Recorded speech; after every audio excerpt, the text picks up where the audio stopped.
अस्सलाम वालेकुम। मेरा नाम मोहम्मद अरशद है और आप मेरा यूट्यूब चैनल देख रहे हैं।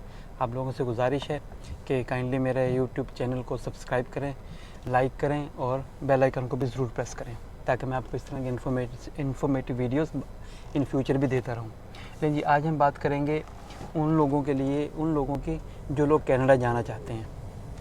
चलें जी, एक्चुअली मैंने इसके ऊपर अच्छी खासी रिसर्च की तो पता चला काफ़ी सारी चीज़ों का। आज मैं सिर्फ एक चीज़ पर बात करूंगा, उन लोगों की जो लोग कनाडा जाते हैं विज़िट वीज़े पर। और विज़िट वीज़े पर जाने का उनका मेन ऑब्जेक्टिव ये होता है कि हम जाकर कोई जॉब ढूंढ लेंगे।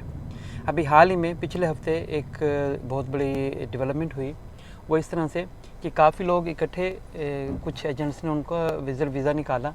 वो मुख्तलिफ ममालिक से थे और उनमें एक बहुत बड़ी तादाद पाकिस्तानियों की भी थी।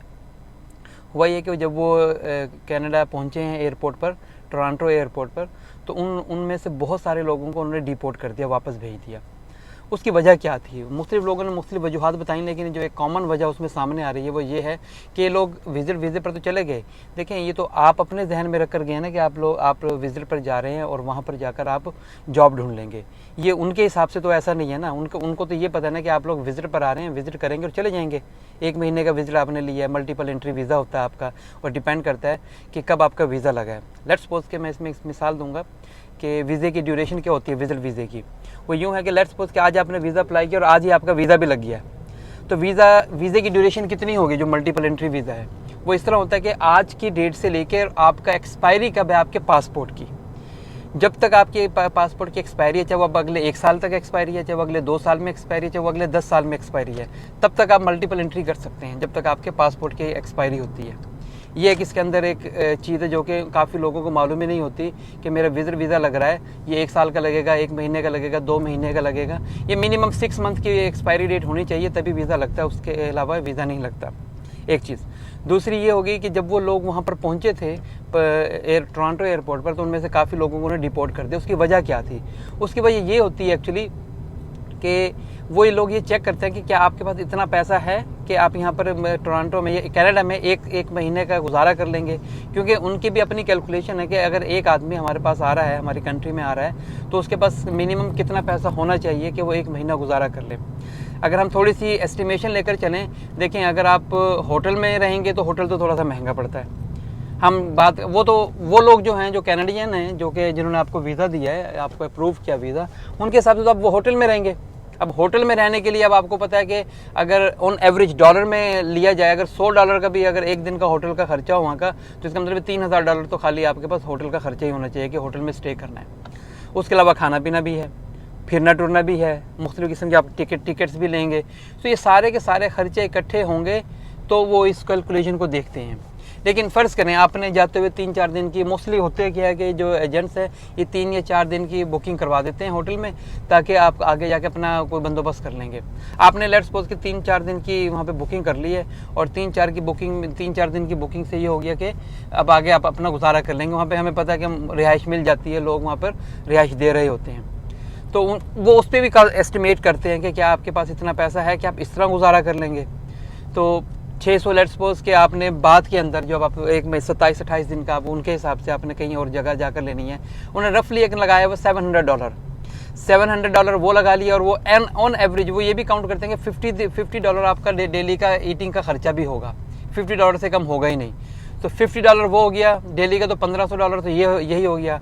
$700 आपका रहने का खर्चा हो गया, $2200 हो गया। और उसके बाद आप इसके अंदर एक और चीज़ शामिल हो जाती है कि आपने जो ये किया है फिरने टुरने का खर्चा, वो भी उसके अंदर ऐड करेंगे, टैक्सी वैक्सी का हर चीज़ का खर्चा भी आएगा।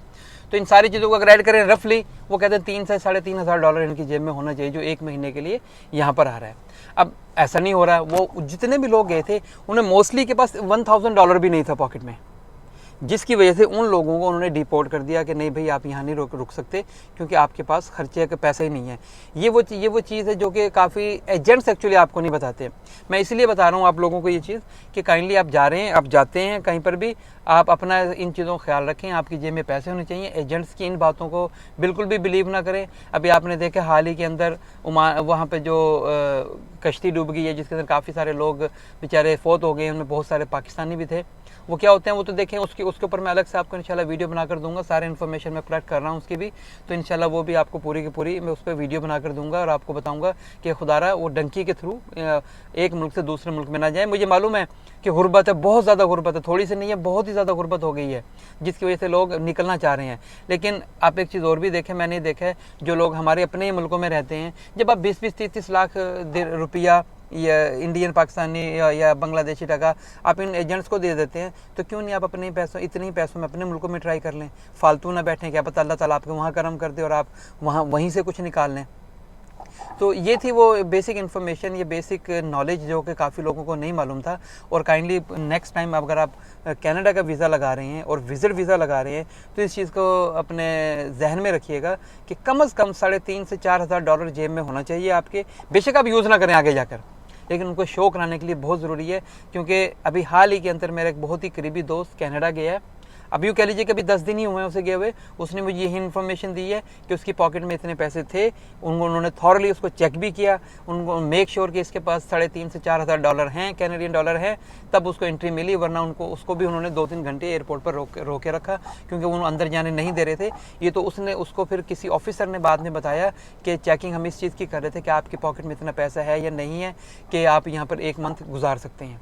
ये उनको भी मालूम है। देखें, ये ध्यान में रखिएगा, उनको भी मालूम है कि जो इतनी सारी बड़ी इतने इकट्ठी मिकदार में जितने लोग आ रहे हैं पाकिस्तान से, इंडिया से या किसी भी गरीब मुल्क से, तरक्की याफ्ता मुल्क से, तरक्की पजीर मुल्क से, तो उसकी वजूहत क्या है वो उन्हें पता है कि ये लोग जॉब्स ढूंढने आ रहे हैं। लेकिन किसी की बातों में नहीं आइएगा। मैं आपको फर्स्ट हैंड इन्फॉर्मेशन दे रहा हूँ कि वहाँ पर कनाडा में विजिट वीज़े पर काम नहीं दिया जाता, किसी को कोई काम नहीं दिया जाता। क्योंकि मैंने एक तो अपने इसी दोस्त की बता दी, उसके अलावा मेरा एक और दोस्त वहाँ पर गया हुआ है, उसने मुझे यही इन्फॉर्मेशन दी है। एग्जैक्ट परफेक्ट ये इन्फॉर्मेशन है कि विजिट वीज़े पर किसी को भी ये नहीं दिया जाता, काम नहीं दिया जाता। आप किसी भी कंपनी में जाएंगे, काम है वहाँ पर, ऐसे नहीं है कि काम नहीं है, काम अवेलेबल होगा, आपको मिलेगी, वैकेंसी है, उनको जॉब से उनको लोगों की ज़रूरत है।